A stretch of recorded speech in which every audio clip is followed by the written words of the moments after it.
Bueno, hola, buenos días. Tenemos en esta última jornada de Semana de la Ciencia a Víctor Martínez Pacheco, es arquitecto, y vuestra compañera Lucía Hortelano va a presentarlo. Ponte aquí, Lucía. Él es arquitecto doctorado y estudió en la Escuela Técnica Superior de Edificación y Arquitectura en la Universidad Politécnica de Cartagena. Además de esto, investigador de nuevos materiales y divulgador científico, y el año pasado recibió el Premio de Desarrollo Sostenible aquí en la región de Murcia. Y hoy nos va a hablar sobre la arquitectura del futuro. Muy bien, un aplauso. Si te parece, voy a girar la cámara para que veas a los alumnos. Perfecto.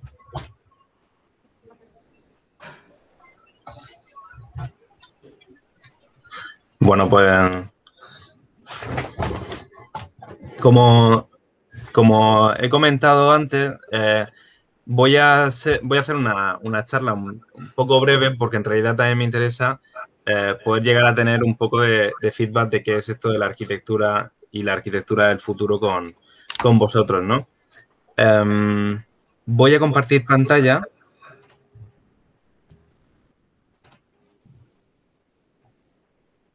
Voy a compartir.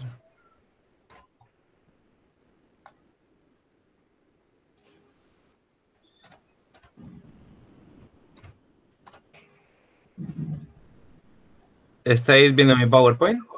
A ver. Sí, un momento. Sí, sí lo estamos viendo. Vale, bueno.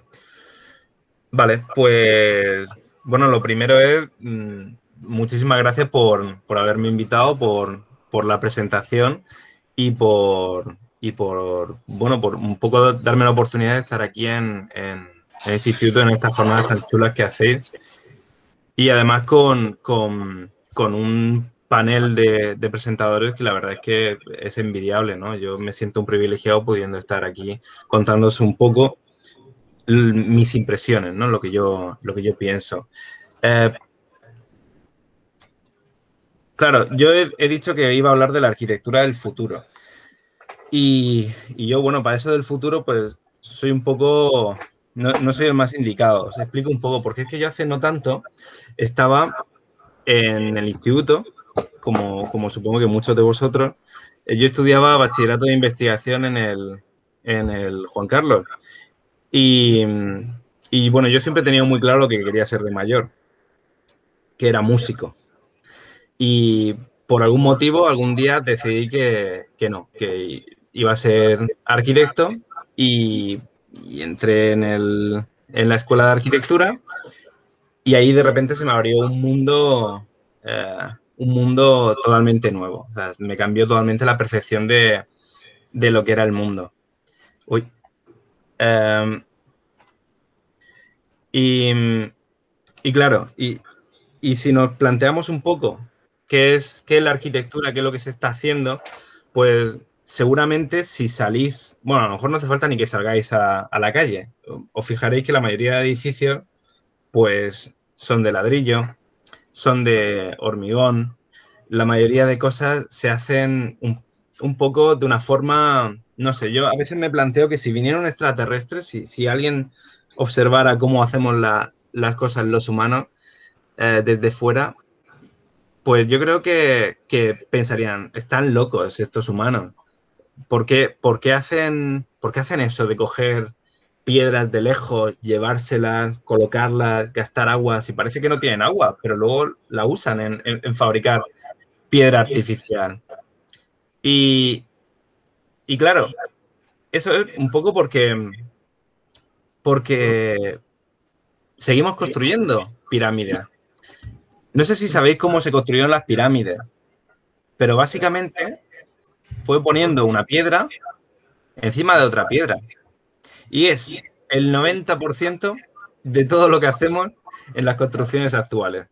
Ahora mismo colocamos piedras sobre piedras, simplemente que en vez de ser piedras grandes, piedras sillares, catedrales, pues ahora son ladrillos, son bloques, pero en definitiva es un poco lo mismo.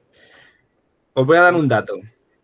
En Mesopotamia, hace 5.000 años, las casas eran de 90 metros cuadrados, con un patio, también con bloques, ¿no? Al final, eso podría estar perfectamente en una app de alquiler de pisos hoy día. No hemos cambiado nada o prácticamente nada la forma en la que construimos, ¿no? Seguimos construyendo exactamente igual que incluso antes de las pirámides. Y, y para mí hay un ejercicio muy sencillo que es el de la llamada. Antes de nada, como me oigo con un poco de eco, ¿me estáis oyendo bien? Sí, lo que voy a silenciar, te oímos muy bien, sí. Ah, vale, no hace falta que me silenciéis, pero simplemente era por saber si, como he tenido problemas técnicos últimamente. Vale, pues ya hemos visto cómo se construye ahora mismo, que construimos pirámides, y llegamos a una cosa que me gusta mucho, que yo la llamo la llamada. Supongo que todos conocéis las empresas estas de cohetes que hay ahora, de SpaceX, de Virgin, Origin, Elon Musk, todo eso lo tendréis un poco en mente, ¿no? Vale, y hay un ejercicio que para mí es el más muy orientativo. Somos arquitectas, somos arquitectos, habéis terminado ya vuestra etapa en el instituto, habéis entrado en la escuela de arquitectura, como no, y habéis terminado vuestra formación y diseñáis un edificio en Marte. Y, y, y entonces un día os llama Elon Musk, el de SpaceX, y os dice, oye, que vamos a construir tu edificio y mañana sale el cohete para llevar los materiales para construir los refugios estos de Marte que diseñaste. ¿Qué echamos en los cohetes? ¿Con qué los llenamos? Y imaginad qué cara se le pondría al bueno de Elon si de repente le decís que tenéis que llenar el cohete con ladrillos. Y si encima le decís que no es un cohete, son muchos cohetes llenados con ladrillos, y además tenéis que echar muchísimos cohetes más con agua, porque en Marte no hay agua o hay muy poca agua, pues no sé, es muy posible que os despidan. Y claro, y además es que en Marte, aparte de que no haya agua para construir, que esté muy lejos y no tenga sentido llevarse ladrillo, además hay un clima muy extremo. Sí. Perdona, Víctor, se nos ha ido la presentación. Por favor, los demás profesores no compartáis pantalla. Ah, Si bueno, puedes de todas formas estaba compartiendo una imagen. Sí. Ah, mira, aquí la tenemos, gracias. Aquí, venga, a ver, esto comparto. Va. ¿Lo veis? ¿Veis la presentación? Entiendo que sí. Sí a la una. Sí la vemos, sí. Vale. Bueno, ¿esto qué quiere decir? Que si no hay agua, hay un clima extremo y encima tenemos unas condiciones un poco desfavorables, pues claro, no tiene ningún sentido, o tiene más bien poco sentido, que sigamos construyendo como lo haríamos aquí, ¿no? En la Tierra, ¿no? Los diseños que se proponen pues para edificar en Marte, en la Luna, esa arquitectura del presente prácticamente, es pues con impresión 3D, es con nuevas técnicas de construcción, porque al final, repito, en Marte, en la Luna, en el resto de planetas tenemos pues una situación en la que tenemos que cambiar nuestra forma de construir. A nadie se le ocurriría construir pues un chalet con tejado y ladrillo. Y eso nos lleva a esta fotografía. Esto de aquí no es Marte, no es el desierto de Atacama, ni es el Sáhara. Es Murcia, es el desierto de Murcia, en Avanilla. No sé si habéis oído, imagino que sí, hablar sobre el cambio climático, pero en España, principalmente en Murcia, estamos sufriendo y vamos a sufrir condiciones bastante duras a causa del cambio climático. Claro, hemos hablado de Marte, del clima, de la falta de agua. Y eso es que es exactamente las condiciones que nosotros tenemos aquí, en Murcia. ¿Y por qué no lo cambiamos? Porque tenemos que cambiar la forma en la que pensamos nuestros edificios. Hay un ejemplo para mí que es el por qué tenemos que cambiar la concepción de cómo hacemos las cosas, y es el agua. Hay que ser conscientes de que hay 1.000 millones de personas que no tienen acceso al agua. Y diremos, bueno, de acuerdo, pero yo tengo agua, me podría dar igual. Pero si somos un poquito más egoístas y decimos, vale, pero es que es posible que yo deje de tener agua, porque de todo el agua que hay en la Tierra, solo el 0,5% es apta para el consumo y apta para construir y demás. Y eso significa que si lo seguimos usando de manera indiscriminada, pues al final inevitablemente vamos a tener la escasez de agua y que cambiar repentinamente la forma de hacer las cosas, porque si no, no tiene ningún sentido. Pongo el ejemplo del Big Mac porque me resulta muy orientativo, ¿no? Porque para hacer 350 gramos de la hamburguesa completa, ¿no? Necesitamos 2.400 litros de agua para fabricarlo. Es mogollón de agua. Para hacer este trozo, no sé si me veis, pero es para hacer una cosa así. Necesitamos 2.400 litros de agua por cada una en todo el proceso de fabricación. Es una burrada. Pero es que además, en la arquitectura actual, una persona consume 135 litros de agua por día y persona, que también es un poco locura. Además, cuando construimos, no quiero bombardearos a datos, pero cuando construimos, el 80% del agua que usamos nos la podríamos ahorrar totalmente. O sea, podríamos construir con el 20% del agua que usamos. Y además, ese 20% de agua que podríamos usar, lo podríamos reciclar. O sea, que no tendríamos ni siquiera que estar usando agua nueva. Y eso me enlaza un poquito con la economía circular. Yo no sé si sabréis que la economía circular, iba a meter un gráfico, pero la verdad es que tampoco quería ahogaros a datos, ¿no? Valga la redundancia ahora con el agua. Pero bueno, la economía circular básicamente consiste en dejar de extraer recursos del planeta como si el planeta fuera infinito e intentar reutilizar todo lo que ya está dentro de nuestra economía y evitar que nada se salga. Es decir, si yo tengo una taza, cuando se rompe la taza, no la tiro, la reparo. Si no la puedo reparar, la transformo en otra cosa. Si no la puedo transformar en otra cosa, la vuelvo a convertir en materia prima para formar otras cosas. No estoy generando residuos, pidiendo nuevas fabricaciones, generando nuevas extracciones. Y os adelanto que en la arquitectura se necesita muchísima cantidad de materia prima y se genera muchísima cantidad de recursos. Por poneros un ejemplo, no sé si os habéis parado a pensar la edad de los edificios que os rodean, pero es muy posible que no tengan tantos años, porque los arquitectos, cuando diseñamos los edificios, los diseñamos, los calculamos, los estudiamos para una cantidad de tiempo limitado, porque los materiales se deterioran, la forma de habitar los edificios cambia. Claro, imaginaos la cantidad de cosas que tiene un edificio si no está preparado para desmontarlo cuando deje de ser útil, la cantidad de residuos que genera. Es una locura plantear los edificios como si fueran a ser pirámides, porque no son pirámides. Los edificios mueren. Y nosotros, las arquitectas y los arquitectos, tenemos que plantear ese desuso. Tenemos que plantear cómo va a cambiar esa máquina, ¿no? Que son los edificios. Y eso me enlaza un poquito con la economía de recursos. Antes he hablado de economía circular y ahora voy a nombrar un poco por encima lo que son los objetivos de desarrollo sostenible.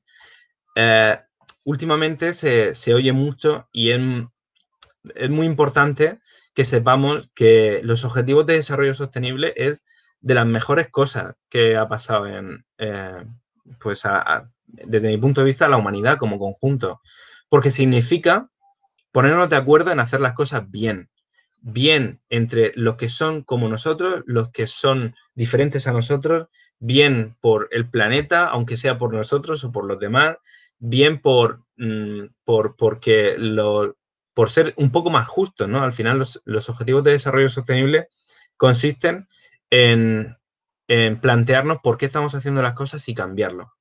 Y es ahí donde tenéis que incidir todos vosotros, porque al final sois los que vais a tener que coger los objetivos de desarrollo sostenible y clavarlo en nuestra forma de plantear el mundo, porque al final vais a ser las ingenieras, las arquitectas, los profesionales del futuro y sois vos, depende de vosotros, de vuestra, de cómo sintáis como propios y cómo estáis comprometidos con estos objetivos que, repito, para mí son la clave del futuro de la humanidad. Solo por poneros un dato de por qué es importante plantearnos las cosas. Actualmente, el 29% de la energía del mundo la consumen los hogares. Es decir, los hogares no son suficientemente eficientes, necesitan un aporte de energía y toda la energía que se consume en los hogares para que sigan pudiendo funcionar por la calefacción, por todo eso, es el 29% de la energía del mundo, es decir, es el 21% de toda la contaminación mundial, que ya es. Así que paso un poco a hablaros del futuro, ¿no? El futuro de la arquitectura. Claro, no sé si habéis oído eso de que para irnos al futuro tenemos un poco que mirar al pasado, ¿no? Y a mí eso pues me gusta bastante y quiero enseñaros unos vídeos, a ver si funciona. Voy a enseñaros solo un trocito. Porque claro,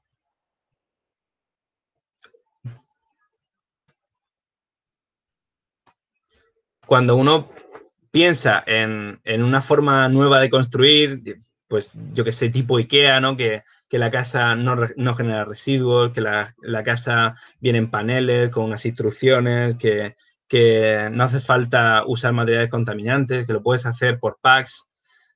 Pues eso suena a una cosa de decir, oye, ¿y por qué no la ha desarrollado ya IKEA, no? Y esa es como una historia súper nueva, ¿no? Bueno, y esto es un trozo de una peli de 1920, se llama One Week, que es a mí me encanta, ¿no? Que es un poco eso, el cómo una pareja se compra una casa en pues una especie de kit de montaje IKEA y bueno, y todas las movidas que les pasan, ¿no? No sé cómo puedo pasar aquí, porque creo que la he liado. Vale. Bueno, y eso.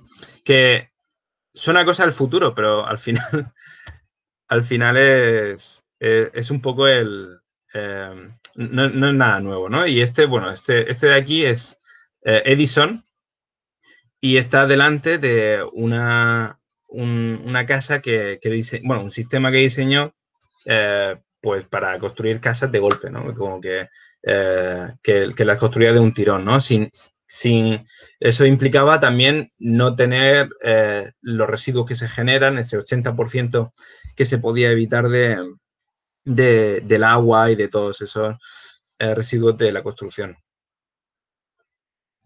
Y claro, y eso que es esa automatización que casi planteaba Edison al principio, pues me lleva un poco a una cosa que me mola bastante, que es la impresión 3D. Yo tengo que decir que cuando yo oí hablar de la impresión 3D por primera vez, pues yo me imaginaba una cosa un poco más tipo esto, ¿no? Que tú cogías, metías un plato vacío en un microondas mágico y te salía lleno de cosas, ¿no? Y es como, ¡buah, yo quiero esto! Bueno, en realidad la impresión 3D no es tal que así. Un poco sí, pero no. En realidad la impresión 3D es es impresión, es decir, es fabricar dibujando, ¿no? Añadiendo un material, y ese material se agrupa en capas que se van superponiendo y van formando un objeto tridimensional. Ahora después, cuando acabe la presentación, os enseño algún objeto. Pero en definitiva, la impresión 3D funciona así. Es decir, fabricamos churros que se van pegando uno a otro y forman objetos volumétricos, pero no dejan de ser churros, filamentos. El funcionamiento de una impresora 3D, por ejemplo, de plástico, como las que tengo yo detrás, no sé si me estáis viendo la cámara, pero bueno, es coger un material plástico, se calienta, se empuja, se calienta y se deposita pues con este sistema y se van formando objetos tridimensionales. Y eso tiene que ver con la arquitectura, porque con todo lo que hemos dicho antes, de Marte, de Murcia, pues la arquitectura tendría mucho que recibir de la impresión 3D, ¿no? Por ejemplo, el metal es uno de los materiales de construcción que más se usan. Y además es un material que tiene una contaminación asociada, y el hecho de poder optimizar al máximo a través de la informatización y a partir del control numérico todas las geometrías, esas geometrías que serían imposibles de conseguir de ninguna otra forma, pues realmente es impresionante, ¿no? Esta tarta de aquí que veis es pues una impresión 3D de hormigón, y el hormigón, pues bueno, aquí ya sí que tiene muchísimo que ver la impresión 3D, porque el hormigón es uno de los materiales que, por los materiales que lo componen, es uno de los materiales de construcción más contaminantes del mundo. Y bueno, y aparte de que necesita agua y de ahorrar en su consumo y optimizar el material y todas las implicaciones ecológicas que tiene la aplicación de la impresión 3D, aparte de todo eso, es que podemos llegar a tener precisiones milimétricas con un material que ahora mismo no tiene. Tiene unas aplicaciones súper vastas en obra. Es decir, poder llegar y decir esto va aquí y diseñar con toda la precisión del mundo, la verdad es que abre la puerta a un desarrollo que bueno, yo lo veo una pasada, ¿no? Que podamos monitorizar, controlar, tener total conocimiento de qué es lo que se está haciendo. Y para mí eso es el futuro de la construcción, el control total a través de esa robotización, de esa impresión 3D, la minimización de los residuos generados. Para mí la impresión 3D tiene muchísimo que ver en todo el futuro de la construcción, y la verdad es que abre la puerta también a no solamente estar imprimiendo reduciendo los recursos que se utilizan, sino también a fabricar con materiales alternativos, como por ejemplo con tierra, ¿no? Esto es una impresora 3D que está fabricando un edificio con Adobe. Por supuesto, abriendo la puerta a nuevas geometrías, cosas que ya no sean los apartamentos de 90 metros cuadrados de Mesopotamia, con paredes que ya no tienen por qué ser rectas, con interiores que no sean totalmente macizos, que permitan reducir ese 21% de la contaminación mundial a causa del mantenimiento de los edificios. En definitiva, para mí el hablar de esta nueva arquitectura, de esta nueva tecnología, tiene que implicar hablar de una nueva técnica de construcción, que cuando seáis vosotros los que diseñéis los edificios, los que construyáis los edificios, al final los que hagáis las ciudades del futuro, penséis en esa nueva perspectiva, ya no solo del diseño, ya no solo de la eficiencia, sino también de qué pasará también después, ¿no? Y después del edificio, después de vosotros, con los que vengan después. Y a mí me eso me lleva un poco a la reflexión sobre la arquitectura, la buena arquitectura, la gran arquitectura. Yo, la verdad es que la arquitectura, cuando entré en la escuela, yo no tenía ni idea de arquitectura. De hecho, recuerdo mi primer dibujo, lo hice durante una clase de geometría y dibujé mi casa, una casa que sí, porque me puse a dibujar porque un compañero mío que estaba sentado a mi lado siempre estaba en clase dibujando edificios y le salían súper bien. Hacía una chuladas impresionantes. Y claro, yo dije, pues esta es la mía. Bueno, aún tengo pesadillas con el dibujo tan feo que hice, pero es verdad que a partir de entrar en la escuela de arquitectura, me empecé a ver eh, arquitectura. Me di cuenta de que en realidad la ciudad estaba llena de edificios impresionantes, que la arquitectura en realidad estaba en los parques, estaba en los edificios brutales que teníamos en España, en el mundo, ¿no? Con unos diseños impresionantes que a veces ni entendías cómo alguien podía haber llegado a, a simplemente no hacer un ladrillo sobre otro, ¿no? Y a mí esto me alucinaba, ver cómo lo que yo, un poco por experiencia, ¿no? Por lo que de lo que me había empapado un poco durante toda mi vida inconsciente apreciando arquitectura, de repente cobraba un nuevo sentido, ¿no? Y tenía toda esta arquitectura que nos rodeaba, toda esta arquitectura que, aparte de ser un edificio, era un servicio a la ciudad que estaba aportando al mundo, no solamente a quien lo paga o a quien va a vivir dentro de él. Y lo más alucinante de esta arquitectura es que no estamos hablando de que haya que irse a Nueva York. Esta arquitectura es arquitectura que tenemos en España, que tenemos en Murcia, y tenemos una arquitectura sostenible, tenemos una arquitectura climática, tenemos una arquitectura concienciada con el entorno, tenemos una muy buena arquitectura en nuestra región.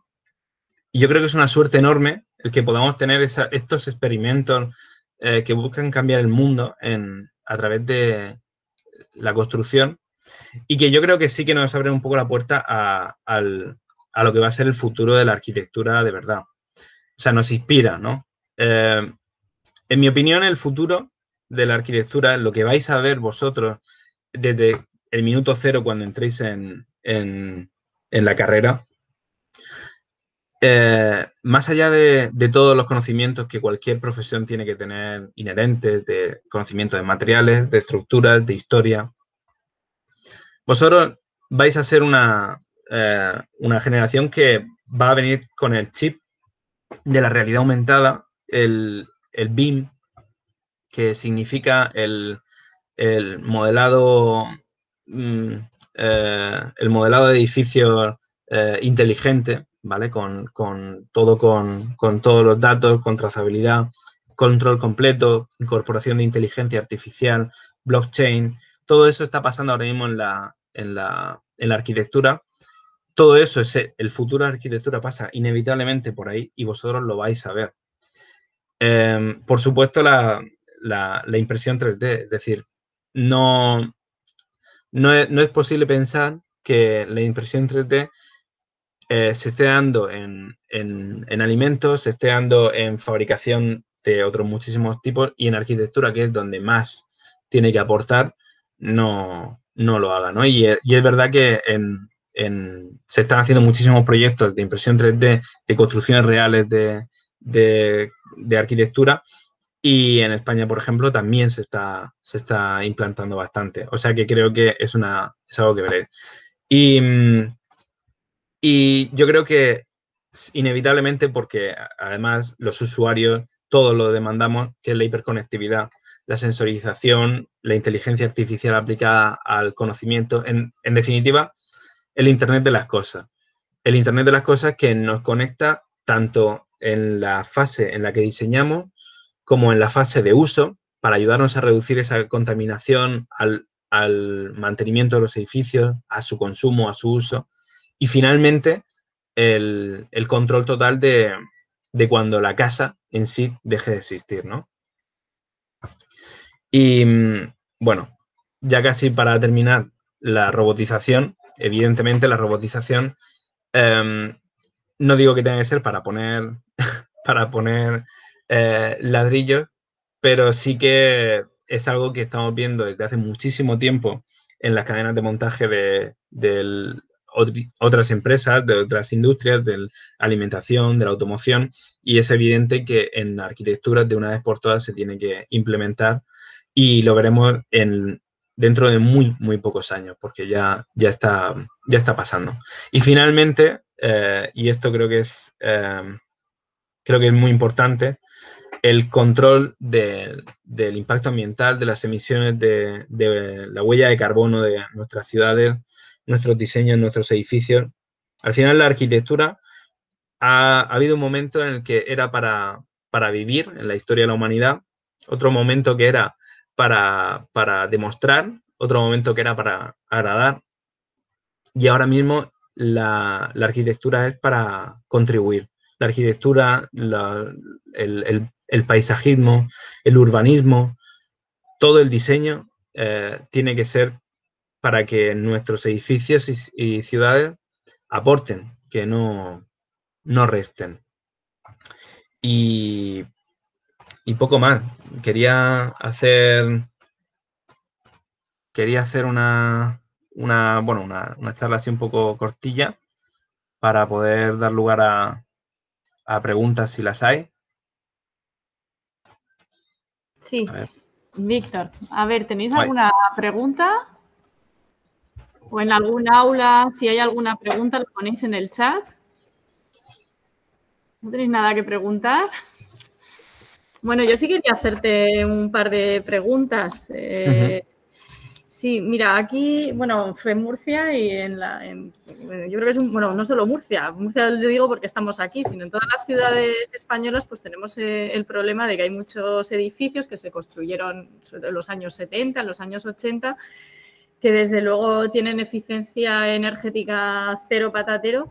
¿Qué tipo de intervención se podría hacer en esos edificios para que fueran algo más sostenibles?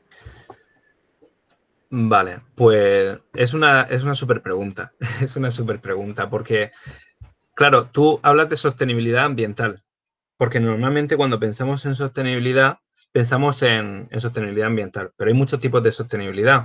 Está la sostenibilidad ambiental, por supuesto, la sostenibilidad económica, las cosas tienen que poder pagarse, por supuesto, no pueden suponer un coste añadido, pero también hay una sostenibilidad social.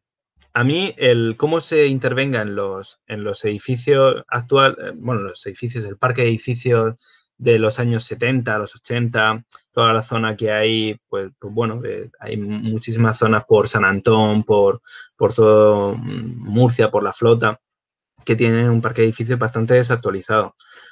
A nivel de eficiencia energética me preocupa, pero me preocupa muchísimo más a nivel social, porque las personas que compraron esos edificios, ahora mismo esos edificios cuando se construyeron no tenían la necesidad de tener pues normativa de accesibilidad, no había una normativa que les obligara a tener un ascensor, que los edificios no tuvieran que tuvieran pues eso, ese comportamiento pensando un poco en la vejez y demás. Esas personas que compraron sus edificios en ese momento, ahora mismo son las que precisamente más necesitan esa normativa de accesibilidad, ese control de que puedan hacer uso libre y que de su hogar, de salir a la calle cuando se pueda, y que bueno, que muchas veces es un drama porque se tienen que quedar en casa porque no tienen ascensor, no pueden bajar las escaleras, ¿no? Para mí ese es el mayor ejemplo de la necesidad de actualización de nuestros edificios actuales, ¿no? Que evidentemente hay una actualización energética y hay muchísimas iniciativas para, bueno, pues para cambiar para añadir eh, aislamiento térmico en los exteriores, para sustituir los electrodomésticos. Al final hay muchos tics para ir completando y mejorar la eficiencia en mayor o menor medida de nuestros edificios. claro, a nivel de actualización más, más del core, ¿no? Más de cómo son nuestros edificios de verdad, es más complicado, porque claro, nuestros edificios no están pensados para poder ser actualizados, no es como una app que coges, te descargas la actualización y ya parcheas lo que el haberte equivocado en no meter un ascensor en los edificios, pues no está bien planteado. Y bueno, y sois los arquitectos del futuro los que lo tenéis